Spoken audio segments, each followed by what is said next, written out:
Hola, buenos días. Los saludo a todos con la paz del Señor.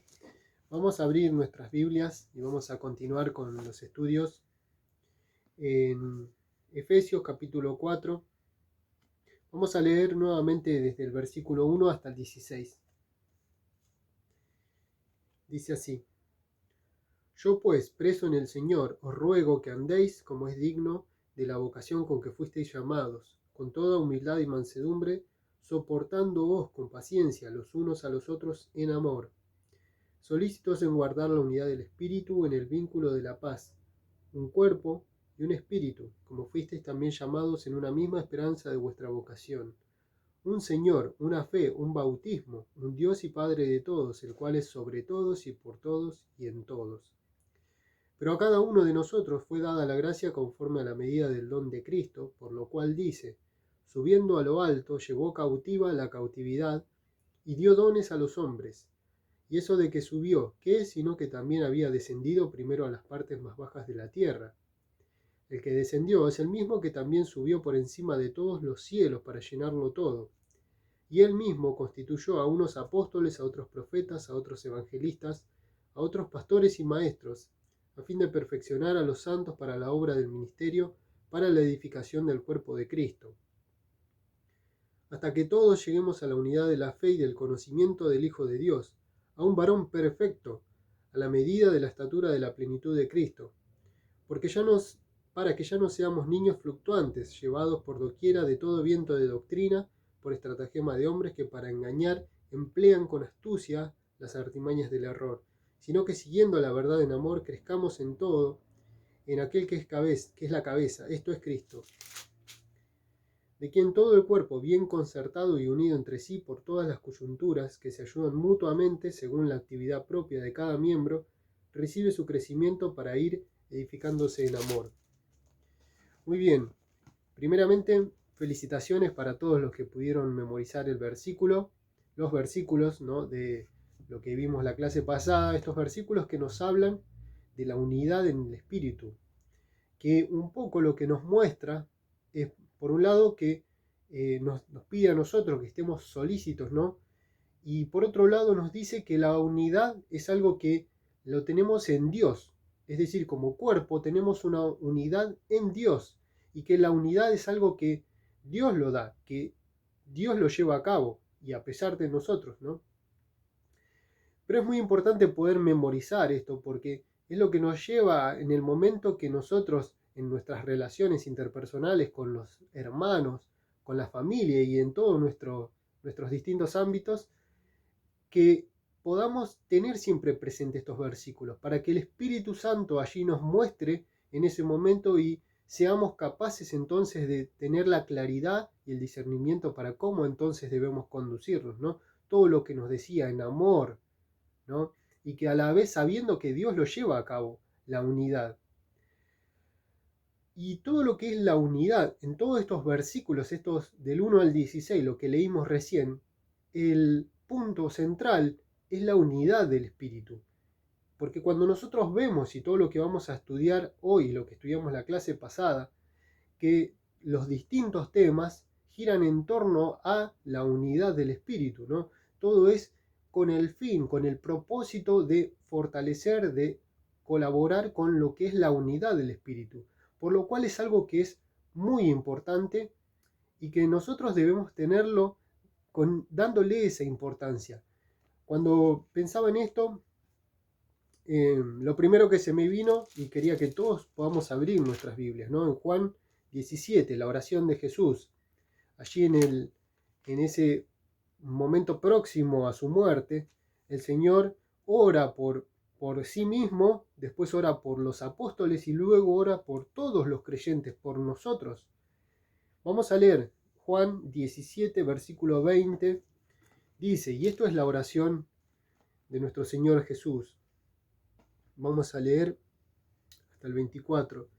Mas no ruego solamente por estos, sino también por los que han de creer en mí, por la palabra de ellos, de los apóstoles, para que todos sean uno, como tú, oh Padre, en mí, y yo en ti, que también ellos sean uno en nosotros, para que el mundo crea que tú me enviaste. La gloria que me diste yo les he dado, para que sean uno, así como nosotros somos uno. Yo en ellos y tú en mí, para que sean perfectos en unidad, para que el mundo conozca que tú me enviaste y que los has amado a ellos, como también me has amado, a mí me has amado. Padre, aquellos que me has dado, quiero que donde yo estoy, también ellos estén conmigo, para que vean mi gloria que me has dado, porque me has amado desde antes de la fundación del mundo. Y con esta oración, cuando yo lo leía, ¿no? Y me parece que es muy bueno y muy importante que podamos meditar en eso. Encontramos muchos para, ¿no? El Señor está pidiendo y dice para esto. Y dice para que sean uno, para que haya unidad en ellos, para que el mundo crea, para que el mundo conozca que tú me enviaste, dice Jesús. Y ora al Padre pidiendo justamente algo que es, cuando entonces leemos Efesios, vemos lo que es el grado de importancia que tiene para el Señor este tema, lo cual debe llevarnos a nosotros a que reflexionemos en qué importancia le damos a este tema o de qué manera es algo que decimos es importante, ¿no? Fue la petición del Señor. Y yo pensaba en esto, ¿no? Y creo que cuando el Señor Jesús pide esto al Padre, de alguna manera con esto en mente se va encaminando para la cruz, ¿no? Por lo cual vemos que no es algo simple, no es un tema más, es algo que es muy central. Volviendo a Efesios, cuando nosotros vemos que Dios lleva a cabo esto, ¿no? Y que la unión es en Dios. Cuando Él dice, soy padre de este y de este, ya estamos unidos, pese a que nos guste o no, pese a que nosotros hagamos cosas para no mantener esa unidad. Sin embargo, pone esta típica tensión que encontramos a lo largo de la palabra, ¿no? Entre lo que es la soberanía de Dios y lo que es el obrar de Dios o llevar a cabo algo cuando Él lo decide, lo que es el designio de Dios. Y por otro lado, la responsabilidad humana, algo que entre nosotros muchas veces entra en tensión y no lo... o es uno u otro, ¿no? Sin embargo, acá en los mismos versículos, vemos cómo está perfectamente relacionado y lo que Pablo dice es, ustedes amen y hagan esto, en amor llevan a cabo esto, y la unión es en Dios. Ahora yo meditaba en esto, ¿no? Y creo que es importante pensar que, ¿acaso si yo entonces atento contra la unidad del cuerpo, tal vez porque no ponga en práctica lo que dice el versículo 2, ¿no? Humildemente, con mansedumbre, soportando con paciencia los unos a los otros en amor. O como dice el 3, solícitos, es decir, no solamente no tenés que llevarte mal, sino que tenés que ir a arreglar. Si ves que 12, no te podés quedar así, mirando y diciendo yo no tengo nada que ver, sino que ahí dice solícitos, esforzate para que eso se solucione. Cuando yo no cumplo esto, estoy atentando contra el obrar de Dios, que Dios lo va a llevar a cabo a pesar de mí y a pesar de nosotros, lo va a llevar a cabo, pero que yo o alguno de nosotros atentemos en contra de este obrar de Dios, es inaceptable. Podemos esperar eso del diablo, debemos esperarlo, pero no de un redimido. Entonces vemos que es muy importante este tema de la unidad. Y en este contexto y en este desarrollo de lo que Pablo viene diciendo, como diciendo ahora el andar cristiano es así, de esta forma, comienza el versículo 7, allí Pablo metiendo en ese contexto de hablar de la unidad, a los dones como algo que potencia la unidad, justamente. Presenta los dones como algo que va a todavía sumar, ¿no? Que va a hacer mejorar lo que es la unidad. Es muy interesante, ¿no? Porque viene diciendo uno, todo el tiempo, ¿no? Se enfatiza permanentemente en los versículos hasta el 6, y el 7 comienza diciendo, pero a cada uno, ¿no? Veníamos hablando de todos unidos y ahora dice, pero a cada uno, ¿no? Les dio algo distinto. Es decir, para que la unidad se potencie, da algo que es justamente que todos seamos distintos y que tengamos distintas capacidades, los dones. Muy bien, comienza el versículo 7 diciendo, y es muy interesante cómo Pablo lo presenta, ¿no? Porque allí el versículo 8 dice entonces que Jesús dio dones, ¿no? Versículo 8 dice, cita un pasaje de un salmo, ¿no? Cuando nosotros seguramente vemos en nuestras Biblias que está con una letra distinta, y abajo, bueno, en mi Biblia por lo menos dice Salmo 68:18, lo buscamos en Salmos y dice lo mismo, ¿no? Es el mismo pasaje que dice, subiendo a lo alto, bueno, otras versiones dicen, llevó consigo una gran cantidad de cautivos, ¿no? Como llevó detrás de sí un montón de cautivos y dio dones a los hombres. Esa porción que Pablo utiliza está citando una parte del Salmo 68, un salmo de David, que es un salmo en donde habla acerca de, o, digamos, al estilo David, ¿no? Así de una forma muy poética, nos presenta, si ustedes lo quieren leer después en sus casas, el Salmo 68, dice como, o expresa lo que sería una marcha triunfal de un rey que después de una batalla viene victorioso, un rey que, ¿no? Y allí David dice a los montes, ¿no? Hablando de Dios, dice los montes eh, envidian a Sión porque Dios decidió establecer allí su morada, ¿no? Y un montón de así frases muy poéticas y muy lindo ese salmo, pero él expresa esto, ¿no? Muestra lo que sería un rey victorioso que viene de ganar una batalla y dice, este es Yahvé, este es nuestro Dios. Y Pablo utiliza esa porción, ¿no? Para ahora aplicarlo a Cristo. Fíjense que mete acá y en todo este contexto para hablar de los dones diciendo, subió a lo alto Jesús. Es decir, ahora fue exaltado, es el victorioso, así como antes decía David, un rey que viene después de derrotar a los otros pueblos, ¿no? Y entra triunfante, así Jesús dice, y llevó cautivo una gran cantidad de cautivos detrás de sí, ¿no? Como cuando un rey venía y entraba nuevamente a su pueblo y todo el pueblo estaba viendo expectante que el rey venía con todos los soldados y el ejército y la gran cantidad de cautivos que ahora eran llevados como esclavos, ¿no? Algo que le pasó a su propio pueblo, ¿no? Al pueblo de Israel, a Judá también. Sin embargo, acá estos versículos, fíjense algo muy interesante que dice, es que dio dones a los hombres, algo que es diferente al texto de Salmo, porque en Salmo dice, subiendo a lo alto, llevó cautiva la cautividad, o llevó una gran cantidad de cautivos, y tomó dones de los hombres, dice, ¿no? Y acá dice, dio dones a los hombres, o sea, lo contrario está diciendo Pablo. En esta parte fue bastante difícil, ¿no? Yo le pedí ayuda al amigo John Stott, y en realidad es algo muy sencillo lo que está diciendo. Cuando los reyes en la antigüedad, ¿no? Así como lo que David decía, que David sabía muy bien de qué se trataba venir victorioso entrando a su pueblo, los reyes cuando sitiaban un lugar, ¿no? Los derrotaban y sitiaban ese lugar, saqueaban todo y se llevaban todas las cosas de valor, el oro, la plata, todo lo que era, y despojaban a todos los que ahora eran cautivos de todos sus tesoros.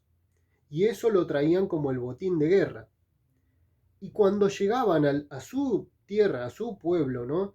Y todo el pueblo estaba mirando que el rey triunfante, su rey triunfante, venía con todos los cautivos y con el botín, ese botín muchas veces se repartía entre el pueblo. Y es lo que Pablo viene a utilizar acá como lo que hizo Cristo. Cristo es el rey triunfante, ¿no? Obviamente estamos hablando de el triunfo de Cristo sobre la muerte y el pecado en la cruz. Los cautivos son los demonios, ¿no? Los que quedaron derrotados. Y dice que repartió y dio todos estos regalos ahora. Y esos regalos son los dones, dice Pablo. Es muy interesante, es muy lindo pensar en que el rey viene e incluso da algo más. No solamente tenemos la gracia de saber que pertenecemos a su pueblo, sino que ahora además Jesús añade los dones como un regalo extra, como algo que viene además de todo lo otro. Y cuando nosotros pensamos en esto, es muy importante tener presente, ¿no? Como Pablo, que él dice, además de que yo no era digno de que él me llame, él me eligió, él me tomó, además me dio un ministerio como algo que no solamente yo no merecía, encima me da este ministerio, me da esto de poder servirlo. Es un privilegio que Pablo, y sabemos la vida de Pablo, lo lleva después a cabo de esta forma. Y eso es lo que dice, ¿no? A nosotros nos da dones, nos da un regalo extra. Lo explica en el versículo 9 y 10, ¿no? Que está hablando de esa victoria, ¿no? Dice, esto de que subió, ¿qué es? ¿Qué es? Sino que también había descendido primero a las partes más bajas de la tierra. Es decir, lo que dice Filipenses, ¿no? Que siendo Dios, se despojó a sí mismo, no estimó el ser igual a Dios, sino que se despojó a sí mismo, haciéndose siervo, y estando en la condición de siervo, ¿no? Se humilló hasta lo sumo, murió en la cruz. Es decir, esto de que descendió primero para después ser exaltado. Por lo cual, ¿no? Como dice Filipenses, Dios lo exaltó hasta lo sumo, le dio un nombre que es sobre todo nombre, ¿no? Para que en el nombre de Jesucristo todo se doble toda rodilla, lo que están en el cielo, en la tierra, debajo de la tierra, y que toda lengua confiese que Jesús es el Señor, para gloria de Dios. Entonces, esta es la victoria de Cristo. Y Pablo ahora, utilizando este ejemplo, ¿no? De el rey que además de traer la victoria, da un regalo extra. Y pone en el contexto de, hablando de la unidad del Espíritu, como esto que Dios da es un regalo justamente para potenciar la unidad. Por lo cual, cuando nosotros pensamos en los dones, y es un tema obviamente muy importante para la iglesia, que hoy no lo vamos a poder desarrollar porque acá incluso Pablo no se mete a especificar lo que son los dones, como en otras cartas, como en Corintios y Romanos, sino que acá simplemente hace una breve mención como diciendo esto es algo que nosotros, ustedes tienen para que también se potencie la unidad. Fíjense lo que dice el versículo 12. A fin, o sea, ¿para qué hizo todo esto Cristo? ¿No? O ¿por qué? O ¿para qué, mejor dicho, ¿no? A fin de perfeccionar a los santos para la obra del ministerio, ¿no? El servicio, para la edificación del cuerpo de Cristo. Es decir, los dones son un regalo que es un privilegio inmenso, pero a la vez no es algo que es para nosotros. Cuando vemos acá es algo que trae consigo una gran responsabilidad. No es algo que es para que me lo guarde. Los dones es algo que es para los demás.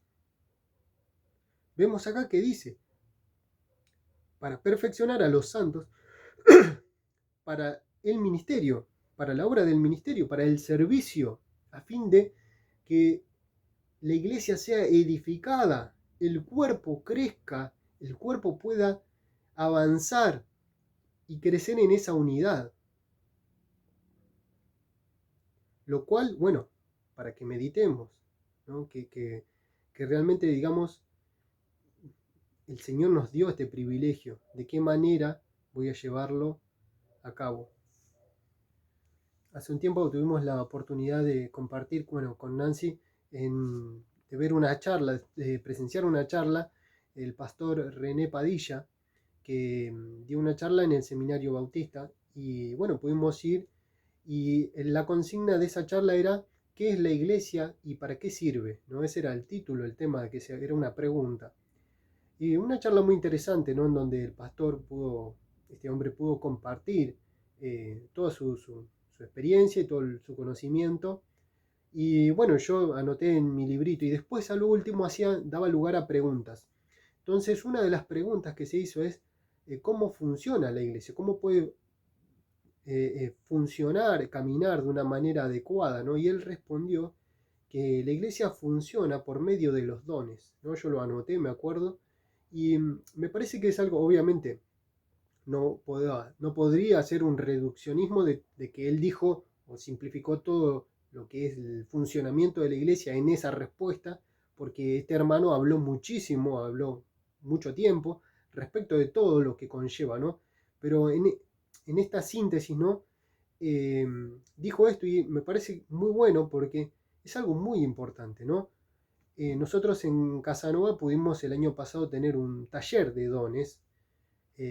Tuvimos el privilegio de que mi amigo Saúl, antes de viajar a Nepal, pudiese prepararnos este taller, un taller de unas 4 horas, así que no podríamos de ninguna forma hablar de este tema.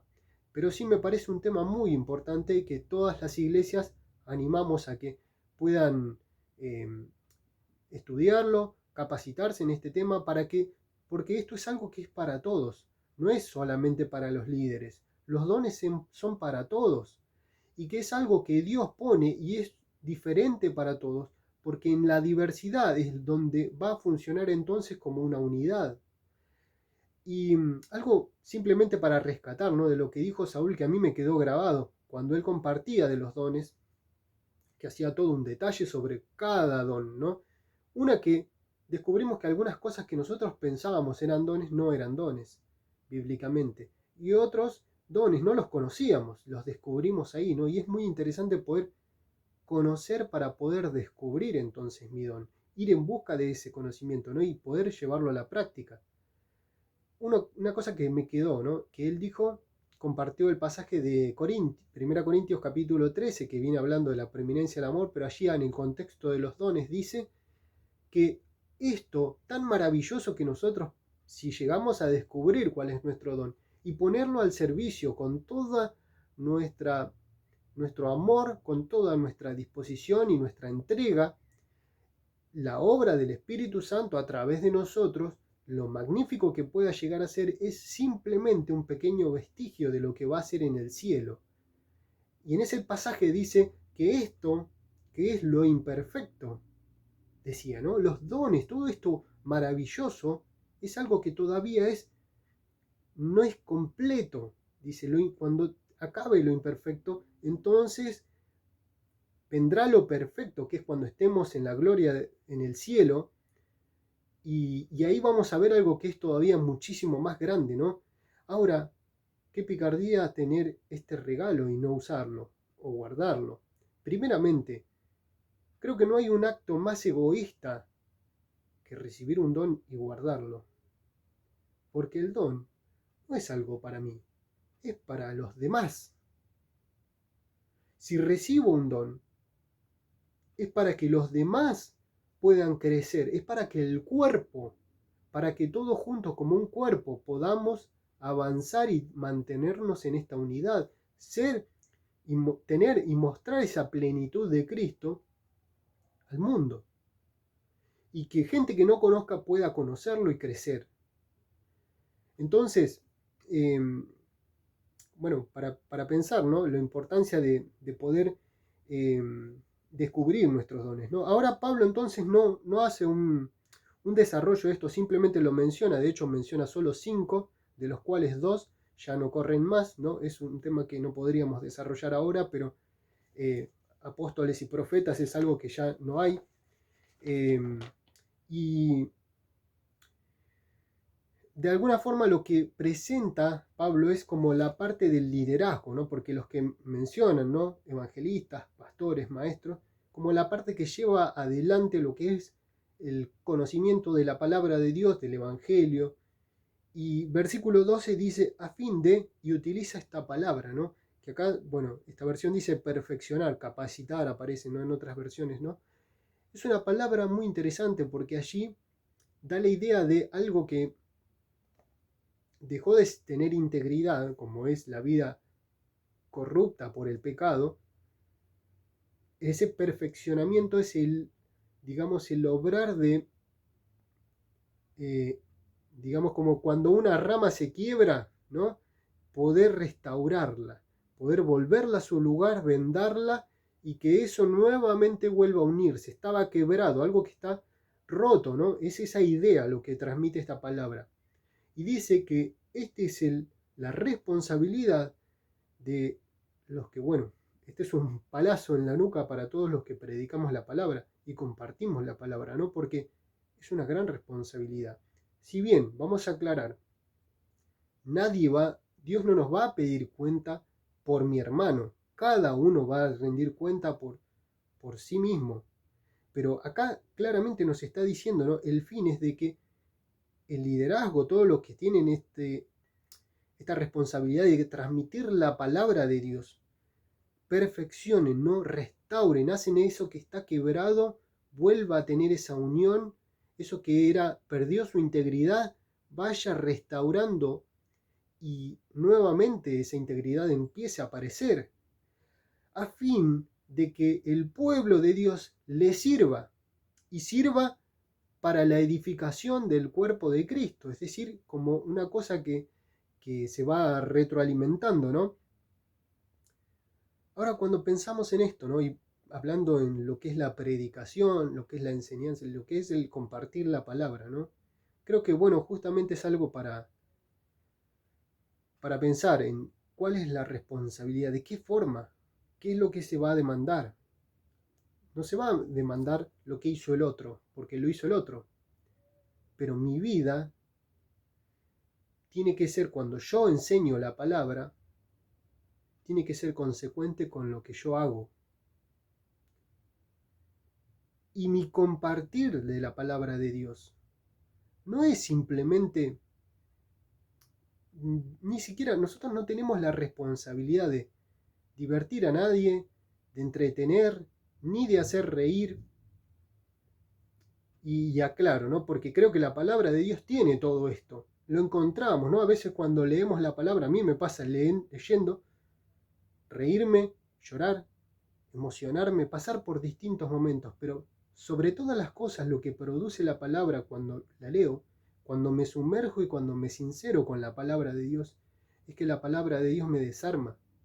La palabra de Dios me confronta con mi condición. La palabra de Dios me tira al piso, de rodillas. Entonces, no podemos limitar lo que es el compartir la palabra solamente de una manera superficial. Necesitamos capacitarnos. Necesitamos conocer la palabra de Dios para poder enseñarla. Necesitamos vivir la palabra de Dios, porque si yo digo y hablo muy lindo, pero mi vida no se condice con lo que yo digo, entonces no tengo autoridad. Y ahí está el desafío y lo difícil, ¿no? El poder, antes de enseñarlo, vivirlo, llevarlo a la práctica, hacerlo para mí, hacerlo carne en nosotros. Así que no quiero que nadie entonces diga, bueno, entonces no me voy a meter con esto, porque si Dios te dio esto para que lo compartas, tenés que hacerlo, pero como dice el versículo 12, a fin de perfeccionar a los santos, llevando la sana doctrina, conociéndola y viviéndola. Peor sería que después el Señor nos diga, siervo malo y negligente, ¿qué hiciste? ¿No lo hiciste? No hiciste nada, por miedo a no hacerlo mal. No, capacitémonos y sirvamos al Señor con toda entrega, con todo amor, con toda pasión y con mucho temor de Dios. Y continuamos con el siguiente tema, ¿no? Porque viene hablando en este contexto de que haya unidad, ¿no? Por un lado nos da los dones, pero por otro lado, ¿hasta cuándo debemos ir en este crecimiento? Fíjense, versículo 13 dice, hasta que todos lleguemos hasta la unidad de la fe, ¿no? Es decir, y del conocimiento de Dios, a un varón perfecto, ¿no? Ahí es maduro, a un varón maduro, alguien que llegó a la estatura, a la medida de la estatura de la plenitud de Cristo. Es decir, cuando hablamos de madurez espiritual, hablamos de que en nosotros se vaya formando la persona de Cristo, que nuestro vivir, que nuestro hablar, que nuestra forma de pensar sea igual a la forma de Cristo, a la mente de Cristo, a la forma y el comportamiento que conocemos de Cristo. Eso es lo que es la madurez espiritual. Sin embargo, cuando pensamos, ¿no? Y después dice, para que ya no seamos niños, es decir, necesitamos este crecimiento espiritual. Ahora, hablamos de madurez espiritual. Sin embargo, brevemente me gustaría hacer algo, eh, una mención, ¿no? De algo que creo que es muy importante, porque es cómo es el mundo en que vivimos, más allá de la iglesia, más allá de lo que acá está diciendo, porque nos está pidiendo en este contexto de la iglesia como que necesita madurar espiritualmente, necesitamos madurar todos espiritualmente, pero nos encontramos en un contexto, en un mundo en donde, bueno, justamente algo que se caracteriza, algo que se ve por todos lados, es la inmadurez. Y creo que es importante poder mencionarlo y que podamos meditar un poco en esto porque siempre lo que es el mundo, siempre el contexto en el que nosotros nos manejamos, nos movemos, crecemos, vamos aprendiendo a manejarnos, es lo que se nos va a querer impregnar. Es aquello que va a ejercer presión sobre nuestra vida y nuestra vida cristiana. A lo largo de la historia de la iglesia, siempre el contexto, siempre lo que fue el funcionamiento del mundo fue lo que fue ejerciendo presión sobre la iglesia y de alguna manera muchas veces se fue impregnando, ¿no? Y creo que hoy es importante que podamos pensar, hoy vivimos en un tiempo de gran inmadurez, a diferencia de otros tiempos, por ejemplo, ¿no? Es decir, vivimos en un tiempo en donde basta comprender la tele para ver y escuchar y ver gente hacer estupideces. Y vivimos en este tiempo en donde, digamos, lo que sobreabunda es la inmadurez. Yo pienso que hoy siempre se dice que los jóvenes, los más chicos, ¿no? Saben hacer de todo, conocen de todo, saben y tienen mucho conocimiento en muchas cosas y tienen un manejo de mucha información e incluso también son muy inteligentes, decimos, saben hacer de todo los pibes de ahora. Sin embargo, eso no quiere decir que sean maduros, ¿no? Cuando vemos lo que es enfrentar la vida, ahí encontramos una debilidad muy grande, a diferencia, por ejemplo, de otros tiempos. Es decir, estamos en un contexto en donde tenemos jóvenes y no tan jóvenes que desconocen de todo, que saben, se manejan en un montón de cosas, pero que no saben vivir. Es decir, que no tienen sabiduría a la hora de manejar o enfrentar. Y estamos hablando no de la iglesia, sino del contexto en el que nosotros nos manejamos. Porque eso es algo en lo que yo y muchos, ¿no? Porque yo soy un millennial, pero miro a mi alrededor y veo jóvenes inmaduros que no tienen capacidad para manejar los problemas, para manejar las situaciones, emocionalmente inestables, en donde vemos en las relaciones entre las parejas, ¿no? Porque ahora ya no son matrimonios, son parejas, algo que ya tiene menos responsabilidad. Pasan 3 meses y cambia la pareja, ¿no? No se puede sostener, no hay estabilidad en nada. Y, y esta falta de poder, esta incapacidad de poder enfrentar todos los embates de la vida, ¿no? A diferencia de otros tiempos, por ejemplo, en donde vemos que los matrimonios duraban mucho más tiempo, ¿no? Siempre había excepciones, pero por lo menos en otros tiempos eh, había problemas y bueno, arreglalo porque arreglalo, ¿no? Y ahí vemos que siempre había como una forma más de pelear un poco más todas estas circunstancias. Sin embargo, hoy nos encontramos en este contexto, en donde los jóvenes tienen una gran inmadurez, ¿no? Y una gran falta de sabiduría. Entonces van creciendo, vamos creciendo, van pasando los años, va avanzando la vida, ¿no? Y llegan los hijos y ahí se acaba el mundo, ¿no? Porque, claro, ante cualquier crisis, todo es un caos. ¿no? Nació, tuvimos un hijo y se acabó el mundo. No estoy hablando de mí, estoy hablando del tiempo de hoy, ¿no? Sin embargo, cuando yo pienso en mi abuela, por ejemplo, no tenía ningún estudio y crió 7 hijos, ¿no? Tenía una sabiduría para lo que es la vida, ¿no? Y mucha gente de ese tiempo. Y no solamente a sus hijos, sino también a sus nietos. Yo me acuerdo, porque en un tiempo vivimos con ella, y ese tiempo en donde siempre nos hablaba, nos decía, nosotros chiquitos, ¿no? Pero siempre nos transmitía los principios bíblicos. Y lo que nos enseñó, y lo hacía todo el tiempo, era amar al Señor sobre todas las cosas. Este es el contexto de hoy. Y sobre un contexto en donde, bueno, hablando de lo que es la inmadurez, ¿no? No colabora para nada con lo que ahora nos está pidiendo, que es muy distinto, es la madurez espiritual. Hoy vivimos en un tiempo, entonces, sin embargo, ¿no? En donde hay mucho conocimiento, mucha inteligencia incluso, pero muy poca sabiduría y mucha inmadurez. Y este es el contexto en el que nosotros, la iglesia, se encuentra en esta sociedad. Hace un tiempo vi un documental, con Nancy vimos un documental que se llamaba Héroes contra Hitler, y contaba en este documental todo lo que eran las hazañas de los aviadores, ¿no? La Fuerza Aérea, la octava, que fue la que luchó contra los nazis, ¿no? Y allí contaban todo lo que eran los testimonios de los hombres que eran haces del volante, ¿no? Y entre uno de ellos contaron un testimonio de un hombre que bueno, era uno de esos que salían en cada batalla, cuando regresaba siempre venía con saldos a favor, ¿no? Saldos a favor era que bajaba aviones nazis, ¿no? Y contaban que este hombre era un piloto muy avesado, ¿no? Que él se destacaba sobre todos.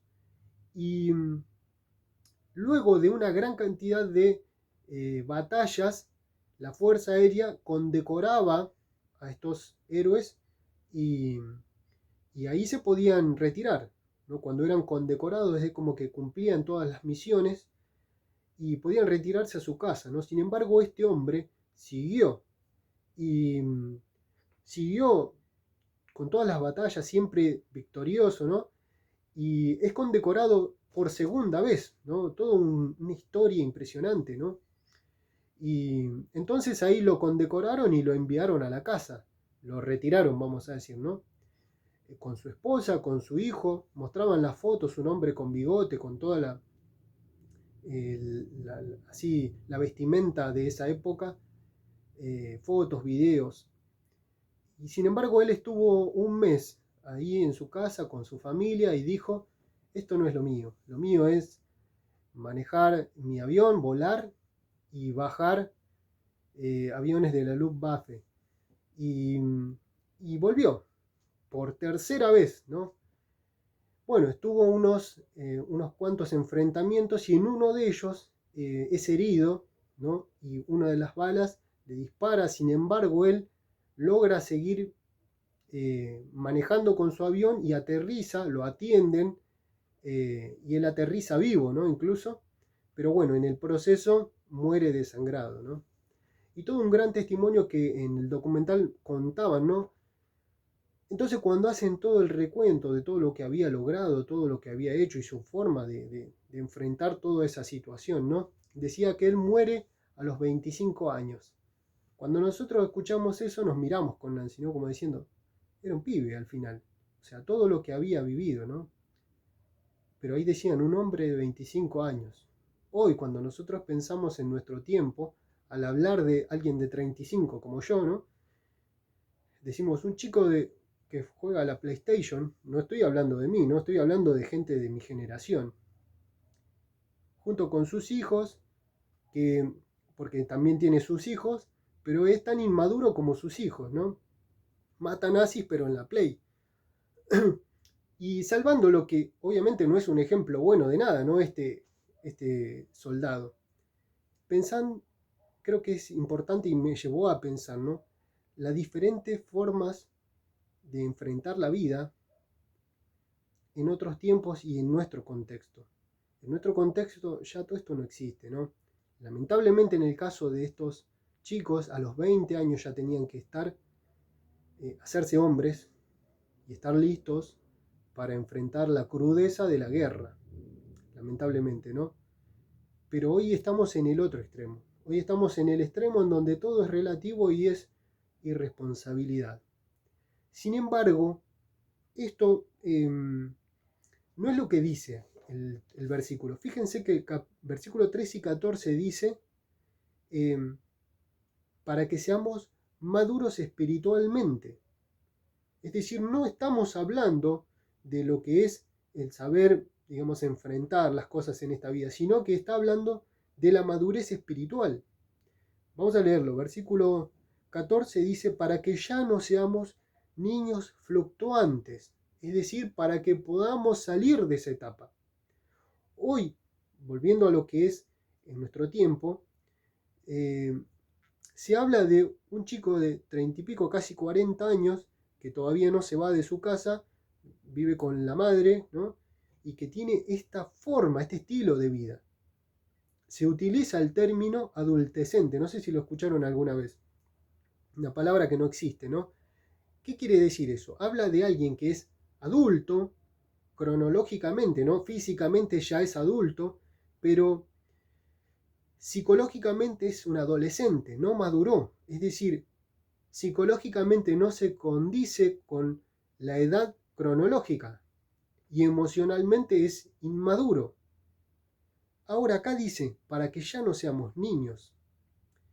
Es decir, fluctuante es algo que, esa palabra tiene que ver con lo que es líquido, ¿no? Con algo que es arrastrado por el agua, ¿no? Cuando alguien tira algo en el agua que flota y esa agua es removida, va para todos lados eso que flota, ¿no? Eso está fluctuando ahí. Y acá utiliza esta palabra Pablo para decir, ya no seamos niños que no tienen estabilidad.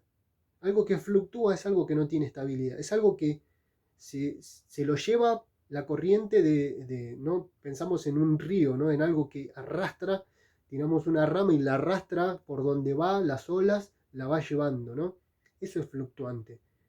Y acá lo dice en el sentido espiritual, es decir, dice, para que no seamos llevados por doquier viento de doctrina, es decir, que tengamos el conocimiento de la palabra de Dios que nos dé la estabilidad para permanecer firmes en la sana doctrina. Ahora hay algo muy importante que debemos tener presente, ¿no? Cuando acá dice que necesitamos madurar espiritualmente. Saber que la madurez no necesariamente va a venir con la edad, con los años, con el tiempo. Solo por sí no viene. Cuando hablamos de la madurez en el sentido físico, corporal, ¿no?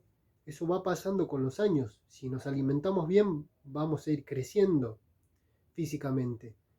Pero con la vida espiritual, no necesariamente el tiempo va a traer. ¿De qué depende entonces este crecimiento espiritual? ¿Cómo entonces podemos meditar en nosotros y en el Señor y decir, Señor, yo quiero, necesito y la iglesia necesita esto? Porque necesitamos esta madurez para que siga habiendo unidad y creciendo la unidad. Quería compartirles algo que escuché que una vez cuando fuimos de viaje a la casa de nuestros amigos en Misiones. Ellos bueno, fuimos a una de las reuniones en donde ellos se congregan y el pastor de allí compartió una palabra que me quedó grabada en el corazón y creo que es muy, muy lindo, quería compartirles, ¿no? Porque él decía que muchas veces nosotros esperamos de nuestros hijos y de los jóvenes de la iglesia, de los que son niños, vamos a decir, ¿no? De los que con el tiempo vayan creciendo, que con el tiempo vayan madurando, ¿no? Avanzando en las etapas, que con el tiempo aprendan a manejarse, a resolver sus problemas, que con el tiempo aprendan a poder ir siendo autónomos, ¿no? Manejándose, valiéndose por sus propios medios, no dependiendo ya de papá ni de mamá, sino que con el tiempo puedan ir ellos madurando, ¿no? En todos los sentidos, ¿no? En cuanto a lo que es nuestros hijos y los chicos, ¿no? E ir haciéndose independientes, ¿no? Ir manejándose por sus propios medios. Eso es lo que se espera. Sin embargo, cuando nosotros hablamos de la madurez espiritual, cuando nosotros hablamos del crecimiento espiritual, es exactamente al revés. Es decir, cuando nosotros crecemos espiritualmente, es cuando cada vez nos vamos haciendo más dependientes del Padre, que es Dios. Es decir, cuando nosotros vamos madurando espiritualmente, para que nosotros maduremos espiritualmente y para ir en ese proceso de crecimiento hacia la madurez, en el crecimiento espiritual, necesitamos ir cada vez más dependiendo de nuestro Padre y no de nosotros mismos. Y cuando nosotros hacemos eso, es entonces cuando vamos creciendo espiritualmente y cuando llegamos a esa madurez. Cuando dejo de confiar en mí mismo, en mis capacidades, en mi inteligencia, en lo que sé hacer, en mi capacidad de enfrentar los problemas,